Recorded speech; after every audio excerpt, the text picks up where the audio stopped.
ക്ഷേത്രോത്സവ coordination committee.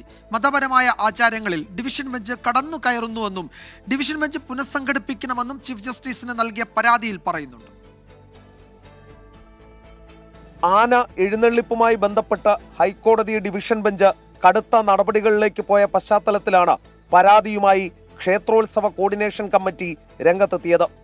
ആന എഴുന്നള്ളത്തിലെ division bench മാർഗനിർദ്ദേശങ്ങൾ ആചാരാനുഷ്ഠാനങ്ങളെ തകർക്കുന്നതാണെന്ന് പരാതിയിൽ ചൂണ്ടിക്കാട്ടുന്നു. സ്വമേധയായി എടുത്ത കേസിൽ ദൈനംദിനമെന്നോണം ഡിവിഷൻ ബെഞ്ച് വാദം കേൾക്കുകയാണ്. കേസിലെ കക്ഷിയും വിധി പറയുന്നയാളും ഡിവിഷൻ ബെഞ്ച് തന്നെയാകുമ്പോൾ നിഷ്പക്ഷത ഉണ്ടാകില്ലെന്നും നിവേദനത്തിൽ ആരോപിക്കുന്നു.